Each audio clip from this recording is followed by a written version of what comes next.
વડાપ્રધાન નરેન્દ્ર મોદી હાલ 2 દિવસ ગુજરાતના પ્રવાસે છે। વડાપ્રધાન તેમની આ 2 દિવસની મુલાકાત દરમિયાન ગુજરાતને 82,950 કરોડથી વધુના વિકાસ કાર્યોની ભેટ આપી રહ્યા છે। વડાપ્રધાનને આવકારવા માટે અમદાવાદ થનગની રહ્યું છે। આજે અમદાવાદમાં વડાપ્રધાન નરેન્દ્ર મોદીનો રોડ શો યોજાઈ રહ્યો છે। તે પૂર્વે અમદાવાદને દુલ્હનની જેમ શણગારવામાં આવ્યું છે। વડાપ્રધાનને આવકારવા આ વખતે ઓપરેશન સિંદૂરની અનેક પ્રતિકૃતિઓ રજૂ કરવામાં આવી છે। ઓપરેશન સિંદૂર મારફતે ભારતે તેની મજબૂત સંરક્ષણ પરિશક્તિનો પરચો આપ્યો છે। સાથે સાથે હાલનો ભારત આતંકવાદને જડબાતોડ જવાબ આપશે તેવા મેસેજ પણ આપ્યા છે।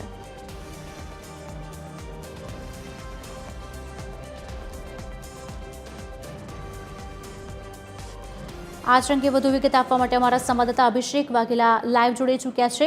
અભિષેક, અત્યારે હાલનો માહોલ જાણવા માંગીશું। એક તરફ જ્યારે અમદાવાદની મુલાકાતે આવનાર છે તે પહેલા ત્યાંનો માહોલ શું છે અને સમગ્ર વિગતનો ચિતાર આપશો।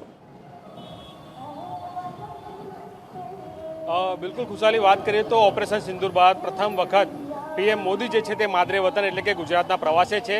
આજ વહેલી સવારથી તેઓ ગુજરાતના પ્રવાસે છે, પરંતુ સાંજે તેઓ અમદાવાદ એરપોર્ટ ખાતે આવવાના છે ને એરપોર્ટ ખાતે તેઓ જનમેદનીને સંબોધવાના છે, રેલી કરવાના છે। આપ સીધા દ્રશ્યમાં જોઈ શકો છો કે ઓપરેશન સિંધુની જે ભવ્ય સફળતા મળી છે ત્યારબાદ પીએમ મોદી પ્રથમ વખત જ્યારે અમદાવાદની મુલાકાતે આવવાના છે ત્યારે અત્યારે હાલ અહીં ઓપરેશન સિંધુનું એક સ્ટેચ્યુ જે છે તે મૂકવામાં આવ્યું છે।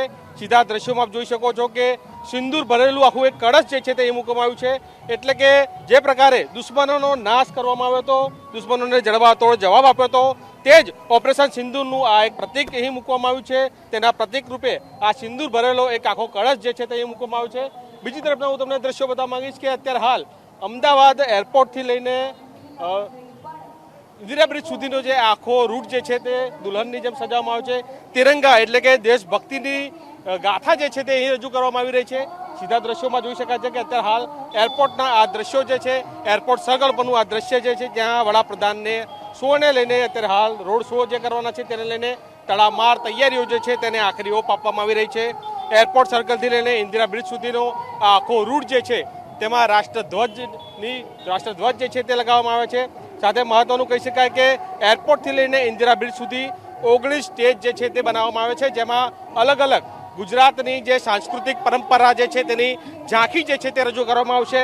સાથે મહત્વનું કહી શકાય કે જે પ્રકારે બ્રહ્મોસ મિસાઇલ અને રાફેલના સહિતના જે ટેબ્લો જે છે તે પણ અહીં મૂકવામાં આવે છે। એટલે કે રાષ્ટ્રભક્તિ, રાષ્ટ્રગીત અત્યારે હાલ આપણે બતાવવા માંગીશ કે અત્યારે રાષ્ટ્રભક્તિના જે ગીતો જે છે તે પણ વાગી રહ્યા છે। સાથે સાથે ભાજપના કાર્યકર્તા સહિત અન્ય ધર્મના લોકો તેમજ કહી શકાય કે સૈનિકના પરિવારજનો પણ જે છે તે આમાં જોડાવાના છે। આશરે 50,000 કરતાં પણ વધારે લોકો જે છે તે આમાં જોડાય તે પ્રકારની માહિતી જે છે તે મળી રહી છે।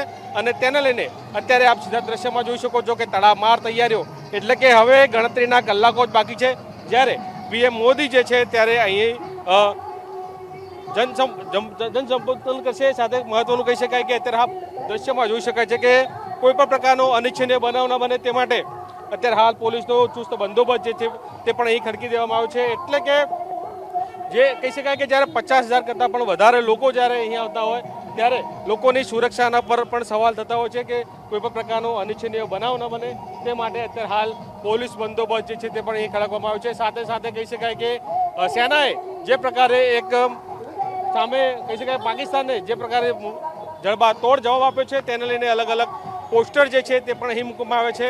સાથે સેનાને સત નમનના પોસ્ટર જે છે તે મૂકવામાં આવે છે। એટલે કે મહત્વનું કહી શકાય કે પીએમ મોદી જ્યારે સાંજે એટલે કે 6-7 વાગ્યાની આસપાસ અહીંથી રેલી જે છે તે તેમની નીકળવાની છે। અભિષેક, આભાર સમગ્ર માહિતી આપવા બદલ। વધુ માહિતી આપની પાસેથી લેતા રહીશું। વડાપ્રધાન મોદીને આવકારવા માટે હવે થનગનાટ વધી રહ્યો છે। તમામ પ્રકારની તૈયારીઓ પૂર્ણ કરવામાં આવી છે। ઓપરેશન સિંદૂરની થીમ પર સજાવટ કરવામાં આવ્યું છે।